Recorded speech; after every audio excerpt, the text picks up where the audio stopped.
ये कहानी है उन हिंदू परिवारों की जो पाकिस्तान की उसी मिट्टी में पैदा हुए, उसी जमीन पर पले बड़े, लेकिन हर सुबह आंख खोलते ही सबसे पहला सवाल यही होता है, क्या आज जिंदा लौट पाएंगे या नहीं। और आगे बढ़ने से पहले आपसे एक सवाल है, अगर इंसान अपने ही देश में सुरक्षित ना हो तो क्या उसे आजाद कहा जा सकता है? अगर आप इस सवाल की गंभीरता को समझते हैं तो वीडियो को अभी लाइक कर दीजिए ताकि ये सच्चाई ज्यादा से ज्यादा लोगों तक पहुंच सके। ये कहानी किसी एक घर की नहीं है, ये कहानी है हजारों परिवारों की, ऐसे घरों की जिनकी दीवारें तो खड़ी हैं लेकिन उनके भीतर रहने वाले लोग हर दिन टूटते हौसलों को अपने ही हाथों से संभालते हैं। आज हम इस कहानी को दुनिया के सामने इसलिए ला रहे हैं क्योंकि जिनकी आवाज छीन ली गई है, जो बोलने से पहले अपनी सांसों की कीमत चुकाते हैं, आज हम उन्हीं की आवाज बनना चाहते हैं। यह कहानी है खामोशी की, और उस खामोशी में दबी उस चीख की जो सुनाई तो नहीं देती लेकिन हर रोज इंसान को अंदर से तोड़ देती है। पाकिस्तान में रहने वाले अधिकतर हिंदू परिवार बेहद गरीबी में जीवन गुजारते हैं, लेकिन यह गरीबी सिर्फ पैसों की नहीं है, यह गरीबी है अधिकारों की, सम्मान की और इंसान होने की पहचान की। कई परिवारों के पास जमीन है मगर वो जमीन सिर्फ कागजों में उनकी होती है, हकीकत में कभी उस पर जबरन कब्जा कर लिया जाता है, कभी धमकी दी जाती है और कभी सीधे हिंसा। जब जमीन छिन जाती है तो इंसान के पास सिर्फ उसका शरीर बचता है जिसे मजदूरी में झोंक दिया जाता है। सफाई का काम, ईंट खोना, नालियां साफ करना या फिर किसी और की गुलामी, यह कोई एक दिन की मजबूरी नहीं बल्कि पूरी जिंदगी की सजा बन जाती है। धीरे धीरे यही उनकी पहचान बना दी जाती है। ये वही लोग हैं जो सवाल नहीं पूछते क्योंकि सवाल पूछना यहाँ खुद को मिटा देने जैसा है। जिन बच्चों के हाथों में किताबें होनी चाहिए थीं, वे औजार पकड़ने को मजबूर है। स्कूल की घंटी की जगह उनके कानों में मालिक की डांट गूंजती है क्योंकि यहाँ सबसे पहले पेट भरना जरूरी है, सपने बाद में आते हैं। और फिर सवाल उठता है, क्या सपने सिर्फ कुछ मजहबों और कुछ देशों के बच्चों के लिए होते हैं? कई इलाकों में हिंदू बच्चों को स्कूल में दाखिला तक नहीं दिया जाता, और अगर किसी तरह मिल भी जाए तो उन्हें सबसे पीछे बिठाया जाता है। अलग पानी, अलग नजर, अलग व्यवहार। कहीं जबरन नमाज पढ़वाई जाती है तो कहीं धर्म बदलने का दबाव। जरा सोचिए, एक ऐसा बच्चा जिसे अभी अपने नाम का मतलब भी नहीं पता, उससे उसकी पूरी पहचान छीन ली जाती है। ये सिर्फ भेदभाव नहीं, ये इंसान की मानसिक हत्या है। हिंदू परिवार सिर्फ गरीबी से नहीं बल्कि हर दिन के डर से जूझ रहे हैं। कभी जबरन धर्म परिवर्तन, कभी मारपीट, कभी झूठे आरोप। यहाँ सच बोलना सबसे बड़ा अपराध है और आवाज उठाना मौत को न्योता देने जैसा। जो बोलता है वो या तो मार दिया जाता है या फिर झूठे मुकदमों में उम्र कैद जैसी जिंदगी जीने को मजबूर कर दिया जाता है। कई बार पूरे गांव को डराने के लिए परिवार की महिलाओं को उठा लिया जाता है ताकि सब समझ जाए कि खामोशी ही यहाँ की सबसे बड़ी सुरक्षा है। सबसे ज्यादा असुरक्षित है हिंदू लड़कियां और महिलाएं। यहाँ माँ बेटियों को गहने नहीं बल्कि सावधानी पहनाती है। उन्हें सिखाया जाता है, कम बोलो, नजरें झुकाकर चलो, और अगर कोई गलत हाथ पढ़े तो चुप रहो, क्योंकि शिकायत करने से यहाँ इंसाफ नहीं तबाही मिलती है। आए दिन अपहरण, जबरन शादी और जबरन धर्म परिवर्तन की खबरें सामने आती है। कई मामलों में अत्याचार के बाद भी परिवार चुप रहता है क्योंकि यहाँ इज्जत से ज्यादा जरूरी जान बचाना होता है। यहाँ एक ही कानून चलता है, चुप रहो तो जिंदा रहोगे, बोलोगे तो मिटा दिए जाओगे। धर्म सिर्फ पहचान नहीं होता, यह इंसान का बुनियादी अधिकार होता है। लेकिन पाकिस्तान में कई हिंदू नागरिकों के लिए राष्ट्रीय पहचान पत्र बनवाना भी एक लंबी और थकाने वाली लड़ाई है। बिना ID कार्ड के वे ना बैंक खाता खोल सकते हैं, न शिक्षा, स्वास्थ्य या सरकारी योजनाओं का लाभ ले सकते हैं। कई परिवारों का कहना है कि अधिकारियों द्वारा उनसे ऐसे सवाल पूछे जाते हैं जो एक आम नागरिक से कभी नहीं पूछे जाते। नौकरी के क्षेत्र में भी भेदभाव के गंभीर आरोप सामने आते हैं। सरकारी नौकरियों में हिंदुओं की भागीदारी बेहद कम है। कई योग्य उम्मीदवारों का कहना है कि चयन प्रक्रिया में उन्हें जानबूझकर नजरअंदाज कर दिया जाता है। नतीजा ये होता है कि अधिकांश हिंदू समुदाय सफाई कर्मी या बेहद निचले स्तर की नौकरियों तक सीमित रह जाता है, जिससे सामाजिक असमानता और गहरी होती चली जाती है। न्याय तक पहुंचना भी किसी जंग से कम नहीं। जब किसी हिंदू परिवार के साथ अत्याचार होता है तो पुलिस रिपोर्ट दर्ज कराना तक आसान नहीं होता। कई मामलों में शिकायत लिखने से मना कर दिया जाता है या फिर केस को गंभीरता से नहीं लिया जाता। डर और असुरक्षा के कारण पीड़ित परिवार चुप रहना ही बेहतर समझते हैं। पाकिस्तान में रहने वाले कई हिंदू परिवारों की पीड़ा सिर्फ वर्तमान तक सीमित नहीं है बल्कि यह दर्द पीढ़ियों से चला आ रहा है। दादा ने जो अपमान झेला वही पिता ने सहा, और अब वही डर बच्चों की आंखों में पल रहा है। हालात ऐसे बना दिए गए हैं कि इंसान धीरे धीरे खुद को दोयम दर्जे का नागरिक मानने करने लगता है। उसे यह यकीन दिला दिया जाता है कि वो बराबरी का हकदार ही नहीं है। कई हिंदू बस्तियां आज भी बुनियादी सुविधाओं से वंचित है। पीने का साफ पानी, इलाज, बिजली और सड़कें, ये सब उनके लिए किसी लग्जरी से कम नहीं। सरकारी योजनाएं कागजों में जरूर बनती है, लेकिन जमीन तक पहुंचते पहुंचते उनका नाम सूची से गायब हो जाता है। जब कोई सवाल करता है तो जवाब मिलता है ऊपर से आदेश नहीं है। इन इलाकों में रहने वाले लोग बताते हैं कि चुनाव के समय नेता बड़े बड़े वादे करते हैं, सुरक्षा, रोजगार और बराबरी की बातें होती हैं, लेकिन वोट पड़ते ही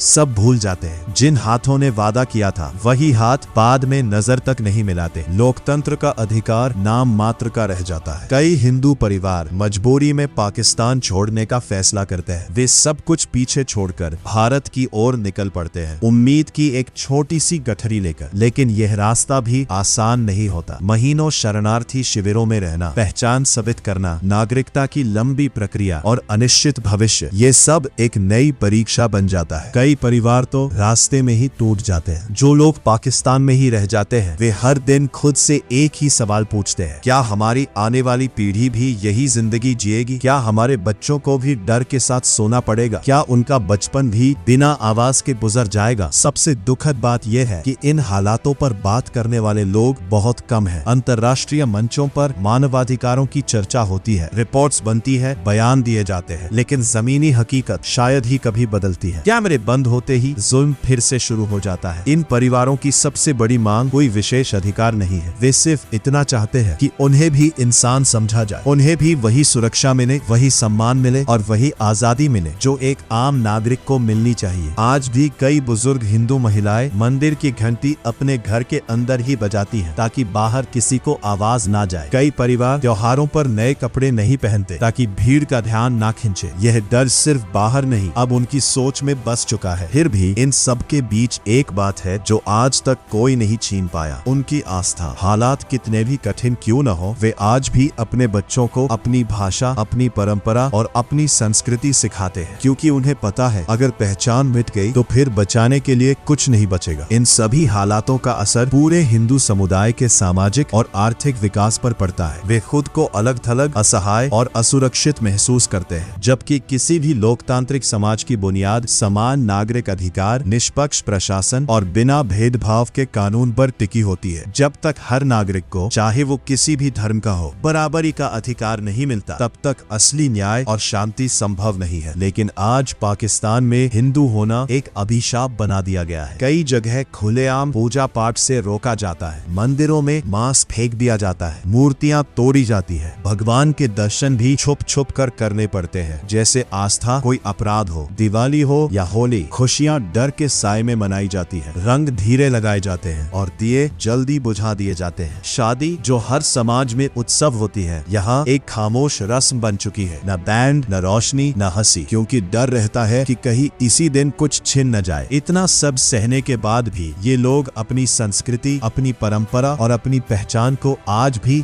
जिंदा रखे हुए हैं। इनके हौसलों को सलाम। लेकिन एक सवाल आज भी हवा में लटका हुआ है, 1947 में सबको भारत क्यों नहीं लाया गया? उन्हें वहीं क्यों छोड़ दिया गया? क्या उनकी जिंदगी की कोई कीमत नहीं थी? ये सिर्फ एक सवाल नहीं है, ये सिस्टम की सबसे बड़ी नाकामी है। अब सवाल आपसे है, आखिर इसमें गलती किसकी है? ये कहानी सिर्फ हिंदू होने की नहीं है, ये कहानी इंसानी अधिकारों की है। अगर आप इस दर्द को महसूस कर पा रहे हैं तो इस वीडियो को इतना शेयर कीजिए कि इसे अनदेखा करना नामुमकिन हो जाए, क्योंकि जब आवाजें मिलती है तभी बदलाव शुरू होता है। स्लम डायरीज, आपका एक लाइक, एक शेयर किसी की आखिरी उम्मीद बन सकता है। पार्ट 2 में जानेंगे पाकिस्तान में औरतों के साथ असल में क्या हो रहा है। तब तक के लिए जय हिंद, जय भारत।